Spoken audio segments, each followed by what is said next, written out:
नमस्ते, प्रणाम। लाइक, सब्सक्राइब और शेयर। है ननद भाभी के गाना सुननी लोग। एक बार हम वीडियो कैमरा ऑन ना कनी है, गीत गा देनी है पूरा, फिर दोबारा से अब गावता नहीं सब। तो गाओ। आए छवा महीना बेटी ओद्रा में रखल, नौवे महीने आवता। आए बारे बरिस बेटिया चारा छिपवला, अब बेटी भइली से अब बेटी भई ब्याहन जोग आहे।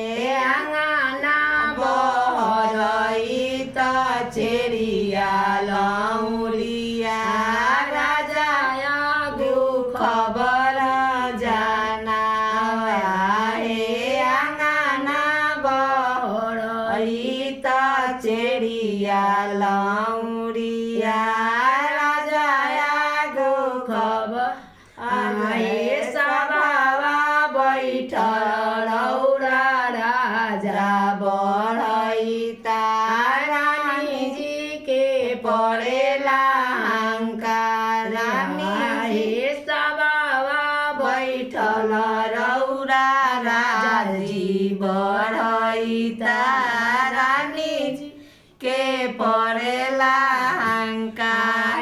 कवन संकट तोहरा अइले रानी, राजा जी के लवेलू हंकार।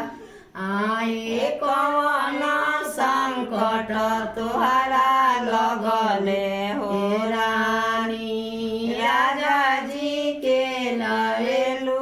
आए छवा महीना बेटी ओद्र में रखल, नौवे महीने आवता।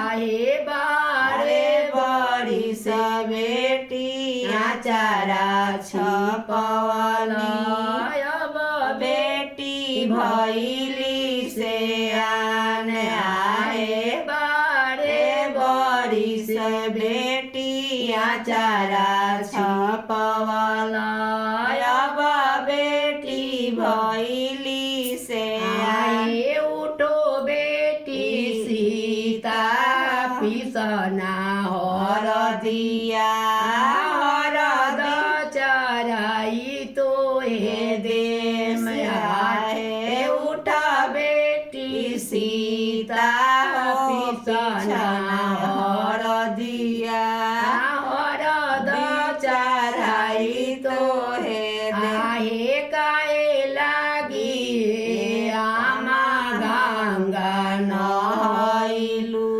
काहे ला कोइलू तवार आहे। काहे लागी आमा गंगा नहैलू, काहे ला कोइलू तवार आहे। धर्म लागी बेटी गंगा नहैनी, पुत्र लागोइनी तवार आहे। धर्म लागी बेटी गंगा नहैनी, बेटा लागोइनी तवार आहे। तारा लागी बे कठिन व्रत कइनी, बाड़ावा मिलेले शिशिपाल आहे। तारा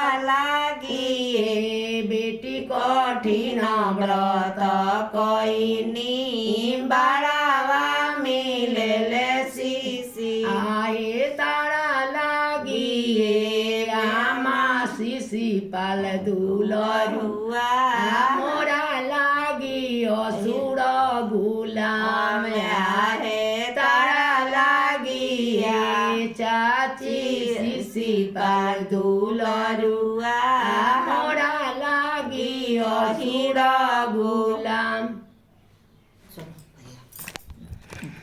दूधू